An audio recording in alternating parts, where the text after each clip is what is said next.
Hello, my friends. Welcome back to PlayStation Live from E3. We're going to be talking about Vacation Simulator, and I'm joined by Devin and Chelsea from Owlchemy Labs. You have to accentuate the title of your studio. Yes.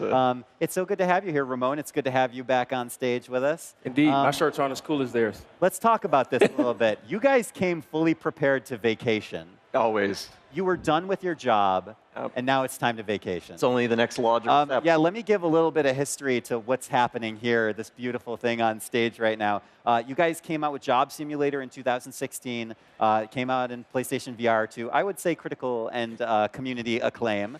And now you are going to be bringing Vacation Simulator to PlayStation VR. It's launching this year, right? Yeah, late 2018, early 2019. Okay, excellent. Well, it's really good to have you guys here. Why vacation? Why Vacation Simulator?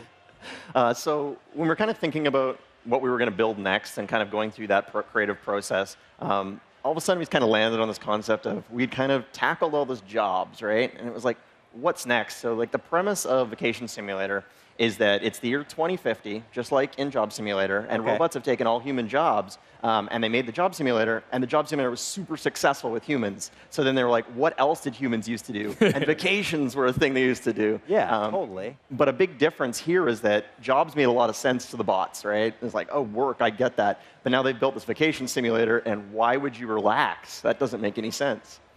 Why would you relax?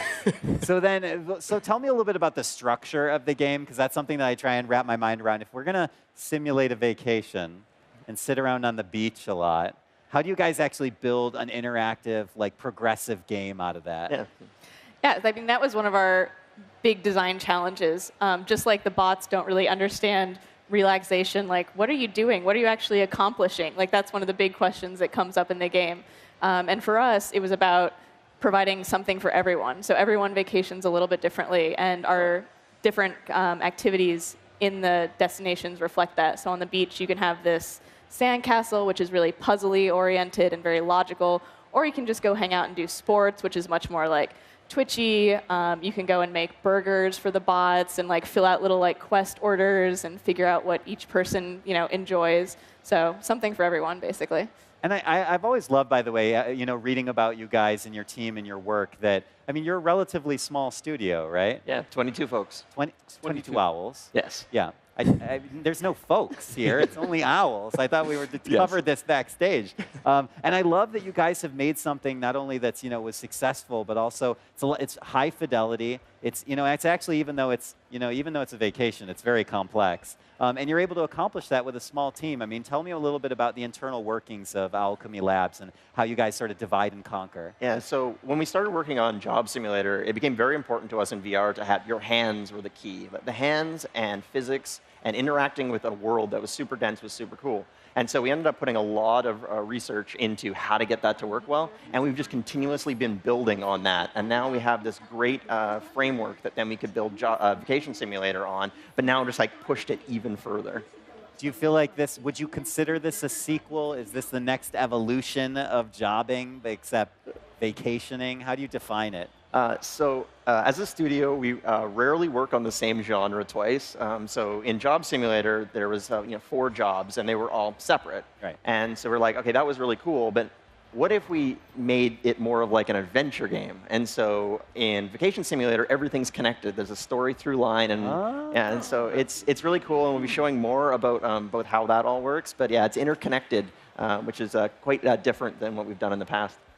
How have you been able to balance the humor of the game along with the mechanics of the game to make sure it's fun, but it's also you're laughing all the time, because your games have been hilarious? I mean, some of the key is to have the mechanics themselves be kind of humorous and silly. Like when you play with SportsBot on the beach, you can give SportsBot a variety of different items, and each different item can trigger different styles of games. So, for instance, if you bring SportsBot a popsicle, instead of playing like, sports ball or volleyball, you will play Ediball. You're just waiting for that to tell that on stage, right? Desperately wanted that. Holding that one back the whole time. But then it's like you basically get food cannon towards your mouth, and you have to like move your mouth around to try and get it. And like that's a mechanic that's like inherently humorous. It's fun to do. That's the vacation I want. Where things at my face about. Food cannon. Can you tell me a little bit about, for Vacation Simulator, the different control inputs? I mean, are you sticking entirely with the Move controllers? Are you going to include any DualShock support? What does that look like for you guys? So yeah, we're using the Move controllers and getting people to kind of interact with the world, every single thing. And one of the differences is in Vacation Simulator is the world is much bigger.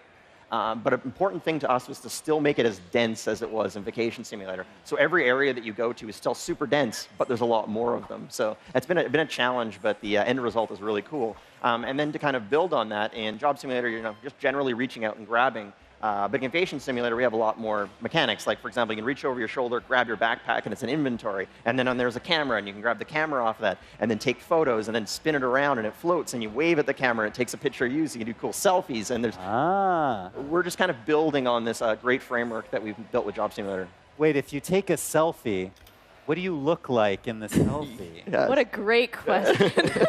It is a mystery we may never find out, Until the especially game during comes this out. segment. So actually, if you go and play our demo, we've got an avatar in there, and avatar customization was one of the big things we wanted, because you go on vacations and you take pictures, and pictures nowadays are very selfie heavy. So we knew that you had to be able to turn the camera around and see yourself. So that'll be a big thing that we're looking forward to show off in the future. I do want to touch on the art style a little bit, because it's really a fun mix of sort of a near sci-fi it's comical, but there's something. It still has its own identity and sort of its own personality. Where do you guys find that, and what inspires that for your studio? So a big thing for us has always been color. We love color. Yeah, and of course. Like, I mean, yeah, let's be honest. color. And so it makes the games not only more approachable, but I think more enjoyable to be within, like a very fun, rich, colorful world. And then to like your point, because this is a simulation that the robots have made, there's some things that are like, oh, that works exactly like I'd expect. Oh, that didn't work exactly like I expect because the bots misinterpreted what it used to be like to vacation. Yeah, I love that. I mean, any final thoughts, messages for your for all the Job Simulator fans that are eagerly anticipating Vacation Simulator? What do you think? So we're not quite ready to share too much of the other things that are in the game, but one thing we want to talk about is you've brought your sunscreen. You should probably also bring your hiking boots. Vacationing on a mountain. Of course. Ramon, any final questions before I can't wait to play more? Go? It looks amazing and hilarious, like always. Thank you so much. It's so cute. I just want it for the rest of the day. So Devin, Chelsea, thank you both so much for coming on. It's great to have you here. It's great to have some owls, some very well-dressed, very colorful owls for this morning. Ramon, thank you so much as always. And everyone at home, thank you for watching. We have a ton more coming to you. PlayStation Live from E3, broadcast here in Los Angeles. Don't go anywhere. Stay with us. PlayStation